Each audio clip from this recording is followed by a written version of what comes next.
High, good morning everyone. Welcome back to my channel. So आजचा vlog मी किचनपासूनच सुरू केलेला आहे. तसं तर माझे रोजचे व्लॉग मी किचनपासूनच सुरू करत असते. पण आजचा दिवस थोडासा स्पेशल आहे कारण आज माझा मूड एकदम फ्रेश आणि हॅपी आहे. सो माझ्या व्हॉइस ओव्हरवरून कदाचित तुम्हाला ते जाणवतही असेल की आज मी किती हॅपी आहे. So yes, I am really happy today. आणि याचं कारण काय आहे ते मी तुम्हाला व्लॉगमध्ये पुढे सांगतेच. पण त्याआधी म्हटलं रोजची जी काही रुटीनची कामं आहेत ना ती आधी करून घेऊया. तर नेहमीप्रमाणे सगळ्यात आधी मी गव्हाचं पीठ मशीनला लावून दिलं. त्यानंतर पालक उकडण्यासाठी ठेवलेली आहे आणि सकाळीच मी कालच्याच दिवशी मी होममेड पनीर बनवलेला होता. सो पनीर खूपच छान बनलेला आहे म्हणून म्हटलं चला तुम्हाला एकदा दाखवून देते. तुम्ही बघू शकता अगदी एकदम परफेक्ट टेक्स्चर आला होता. खरं सांगायचं तर मार्केटमध्ये मिळतो ना त्यापेक्षाही छान घरी जे आहे ते बनलेला होता. आणि होममेड पनीर बनवायचा सगळ्यात मोठा फायदा म्हणजे तो फ्रेश असतो आणि आपल्याला तो आपल्या पद्धतीने आपण जो आहे तो बनवून घेऊ शकतो. तर आज या पनीरपासून मी काय बनवणार आहे तेही मी तुमच्यासोबत शेअर करते. सो मी करणार आहे पालक पनीर. ॲक्च्युली काय होते ना, 2 मुलं आहेत मला आणि 2 मुलं म्हटलं की दोघांच्याही आवडीनिवडी जे आहेत ते अगदी एकमेकांच्या विरोधात असतात.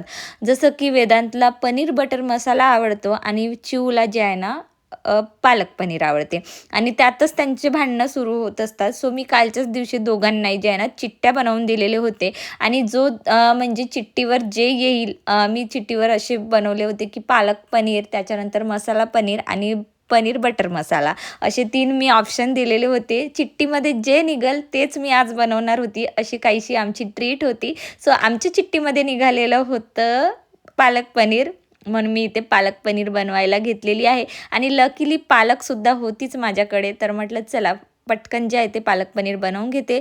आणि पालक पनीरमध्ये ना सुहानाचा मसाला मिळत असतो, पालक पनीर मसाला जो आत्ता माझ्याकडे अवेलेबल नाही. सो मी घरच्याच जे काही माझ्याकडे मसाले आहेत तेच यूज करून मी इथे पालक पनीर बनवून घेते आहे. सो पालक उकडून घेतली. पालक उकडताना ना त्यामध्ये मी उकडून झाल्यानंतर मी ते छान असं मिक्सरमधून वाटून घेतलेली आहे. त्यामध्ये मी 2 मिरच्या, लसूण, जिरं हे टाकलेलं होतं आणि छान ते मिश्रण बारीक करून घेतलं. त्यानंतर टोमॅटोसुद्धा मी तसंच सेम पद्धतीने त्याची प्युरी तयार करून घेते आणि अशा पद्धतीने पालक पनीर बनवलं तर खरंच त्याची टेस्ट खूप छान लागत असते. सो मी एक्स्ट्रा कुठलेच मसाले ॲड केलेले नाही. घरी माझ्या होते तेच मी मसाले ॲड केले, जसं की धन पावडर, जिरं पावडर, हळद, तिखट आणि मीठ. बस हेच माझे मसाले असतात जे मी रोज यूज करत असते आणि यानेच भाजी खूप छान लागत असते. सो मुलांना हेल्दी असं ऑप्शन देण्यासाठी ना आपण जी बाहेर वस्तू बघतो की हे खूप छान आहे, ते खूप छान आहे, त्यापेक्षा ना आपण तेच सेम वस्तू आपण घरी पण बनवू घेऊ शकतो. सो आमचा जो मिरची पावडर आहे ना जरा तो कमी तिखट आहे, त्यामुळे मला 2-3 चम्मच इथे तिखट टाकावे लागले. कारण आजकाल ना वेदांत चिवला थोड्या स्पायसी भाज्या ज्या आहेत ना त्या खूपच जास्त आवडायला लागलेल्या आहे. त्यांचं नेहमी सुरू असते की मम्मा भाजी खूप फिकी झालेली आहे सो थोडा तिखट ॲड कर. आणि म्हणजे आम्ही जेव्हा मुलं छोटे होते ना तेव्हा आम्ही खूप असं फिक्कं खाण्याची सवय केलेली होती. कारण म्हटलं चला त्यांनाही आपला जो जेवण बनतो त्यांनाही तेच त्यांना खायला दिलं पाहिजे म्हणून मी नेहमी म्हणजे अशी सवय केलेली होती की फिकं जेवण करायची. पण आता मुलं जसे मोठे होत आहेत तसे त्यांच्या आता आवडीनिवडीसुद्धा चेंज होत आहेत आणि मुलांनुसार आपल्यालासुद्धा आपल्या आवडीनिवडी चेंज कराव्या लागतात. त्यानंतर मी पटापट स्वयंपाक आवरून मुलं गेले होते स्कूलला आणि माझे एक काम बॅलन्स होतं ते म्हणजे या बास्केटभर कपडे जे आहेत ते 2 दिवसापासून असेच कोपऱ्यात पडून होते आणि अक्षरशः डोक्यात येत होतं की बास्केटमधले कपडे घडी करायचे आहे आणि भरपूर कपडे यावर साठत गेले. तर चला तेच मी आता ऑर्गनाईज करते. सोबतच मी तुम्हाला काही मोटिवेशनल गोष्टी जे आहेत ते शेअर करते. सो जे काही मला मनात वाटतात ना तेच मी तुमच्यासोबत जे आहेत गोष्टी शेअर करत असते.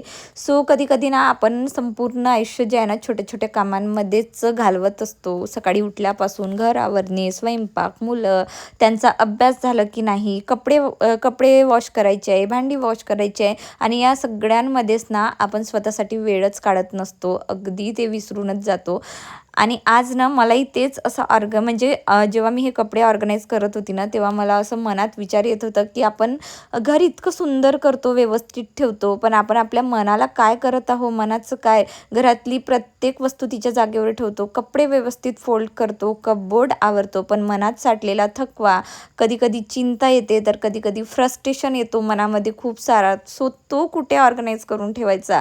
कदाचित म्हणूनच घर आवरताना ना आपल्याला एक वेगळाच असा आनंद मिळत असतो, कारण घरातला गोंधळ जो आहे ना तो कमी होत जातो, तसेही मनातलाही थोडासा गोंधळ जो आहे तो शांत होतो. आणि मला असं वाटते की घरकाम हे फक्त घरासाठी नसते, कधी कधी ते आपल्यासाठी सुद्धा असते. आपण आई असू शकतो, बायको असू शकतो, एक हाऊसवाईफ सुद्धा असू शकतो आणि एक वर्किंग वुमन सुद्धा असू शकतो, पण या सगळ्या रोल्सच्या आधी आपण एक व्यक्ती आहोत हे आपण नेहमी विसरत असतो.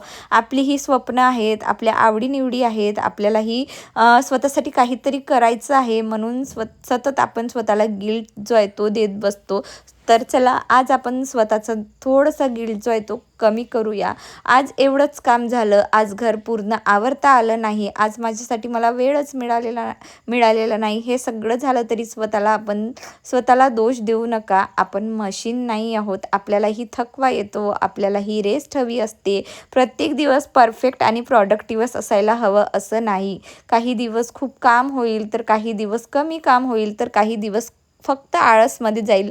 सो पण एक गोष्ट नक्की लक्षात ठेवायची, दुसऱ्यांच्या आयुष्याची आपल्या आयुष्याची तुलना कधीच करू नये. सोशल मीडियावर कोणाचं सुंदर घर दिसतं, तर कोणाचं परफेक्ट किचन दिसतं, कोणीतरी फिरायला जातात, तर कोणीतरी नवीन काहीतरी अचीव करतात आणि मग आपल्याला असं वाटते की मी काय करते, पण आपण त्यांच्या आयुष्यातला फक्त एक छोटासा भाग पाहत आहोत.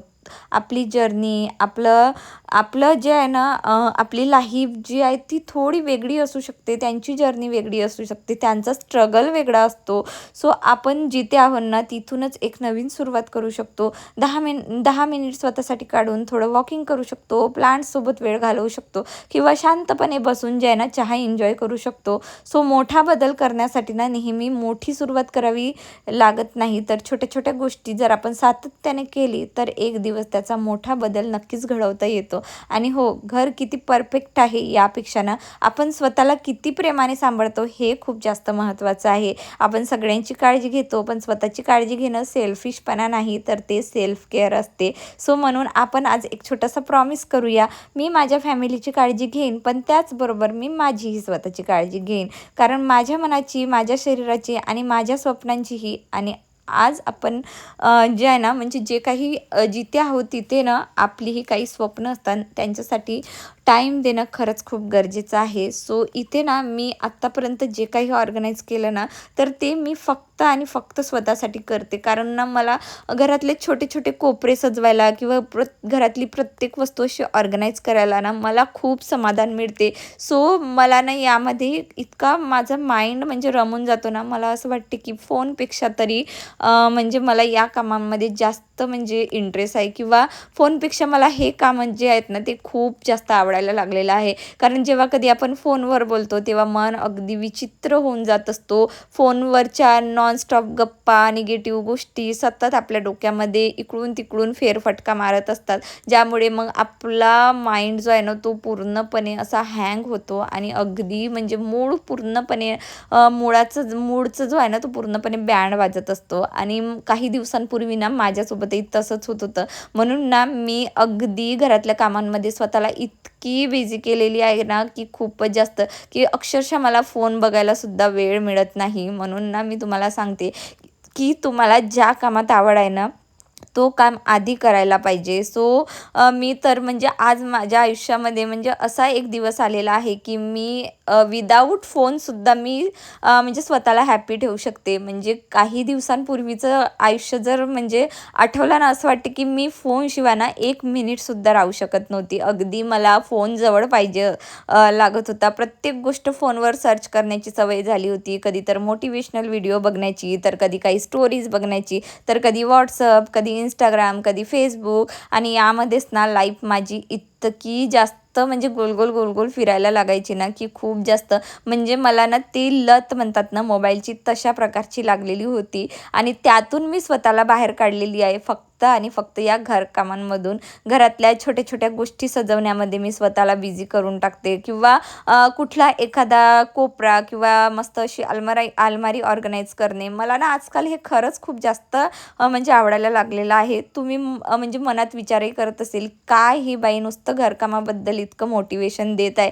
पण मी खरं सांगू का, घरकाम हे कुणालाच चुकलेलं नाही. प्रत्येक स्त्रीला घरकाम करावंच लागते, मग मूड असो किंवा नसो. पण आपण तेच कामं जर आवडीने, जर आपली इच्छा होत असेल तर आपण खूप एन्जॉय करून करू शकतो. नाहीतर काय, इच्छा असो किंवा नसो, ते तर आपल्याला करावंच लागतात. सो हे एक फक्त जस्ट फीलिंग होती माझी, जे मला तुमच्यासोबत शेअर करायची होती. आणि सुरुवातीला मी म्हटलं होतं की आज माझा मूड खूप छान आहे. सो यासाठी, कारण ना इथे लातूरमध्ये मी नवीन आहे आणि मला इथे एक अशी फ्रेंड मिळालेली आहे जिच्यासोबत मी वॉकिंग करू शकते, अगदी छान गप्पा करू शकते. म्हणजे दिवसातला एक टाईमसुद्धा मी म्हणजे वॉकिंगसाठी देऊ शकते, त्यांच्यासोबत फिरायला मजा येते. आणि यासाठीच ना माझा आज मूड खरंच खूप छान असा म्हणजे प्रसन्न झालेला होता. आणि यासाठीच या सगळ्या गोष्टी मला तुमच्यासोबत शेअरसुद्धा करायच्या होत्या. त्यानंतर ही जी बेडरूम बघताय तुम्ही, ही बेडरूम मी पूर्ण क्लीन करून घेतलेली आहे, पूर्ण कपडे आवरून घेतले आणि मनात जे काही गोष्टी होता, जो काही कन्फ्युजन होता, ॲज इट इज मी तुमच्यासोबत बोललेला आहे. मला माहिती नाही तुम्हाला यामधलं किती समजलेलं आहे आणि किती नाही. तर मला जसं जे जे सुचलं ना, ते मी डायरेक्ट बोलण्याचा प्रयत्न केलेला आहे. सो आय होप तुम्ही मला समजून घ्याल, माझ्या भावना समजून घ्याल.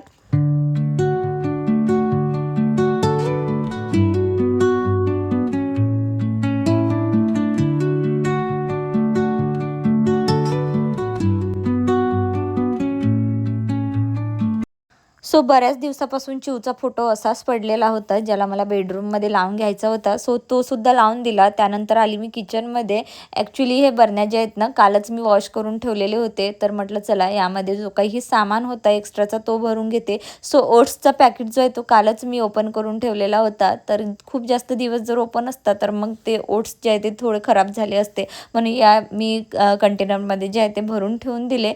त्यानंतर मुलांची बिस्किट, वेदांत काय करतो ना, बिस्किटचा पॅकेट जो असतो ना, एक पूर्ण पॅकेट तो म्हणजे फाळून घेतो आणि त्यातले काही बिस्किट खातो, तर मग काही तसेच ठेवून देत असतो. सो मी काल जे आहे ना घाईमध्ये या मिक्सरच्या पॉटमध्ये ठेवून दिलेले होते. सो म्हटलं चला आता ते बिस्किट जे आहे ते एक, आता आपल्याकडे छान असं ऑर्गनायझर आलाच आहे तर तिथेच ऑर्गनाईज करून घेऊया, म्हणून मी ते बिस्किट ठेवलेले आहे. आणि असे करून आता माझ्या किचनमध्ये 2 अशा बरण्या ज्या आहेत ते आता जास्तीचे झालेले आहेत. सो काल रात्री झोपण्यापूर्वी ना मी ते डोश्याचा बॅटर भिजवून ठेवलेला होता. सो यामध्ये ना डाळ, तांदूळ आणि काय काय घेतलेलं आहे ते सगळं जे आहे ना, मी तुम्हाला डिस्क्रिप्शन बॉक्समध्ये पूर्ण साहित्याची लिस्ट दिलेली आहे. तुम्ही एकदा डिस्क्रिप्शन बॉक्स नक्की चेकआउट करा. सो हा मल्टीग्रेन डोसाचा बॅटर मी घरच्या घरी तयार करून घेत आहे. सो इथे जरा थंड वातावरण आहे, त्यामुळे ना मी हा बॅटर कुकरमध्ये बारीक करून ठेवून दिलं, म्हणजे कुकरमध्ये छान असा फर्मेंट होतो आणि डोसा जो आहे तो छान असा क्रिस्पी बनत असतो. सो अशा पद्धतीने काही छोट्या मोठ्या टिप्स असतात जे मी तुम्हाला माझ्या चॅनलवर देत असते. सो तुम्ही अजूनही चॅनलला सबस्क्राईब केलं नसेल तर तुम्ही चॅनलला सबस्क्राईब नक्कीच करा.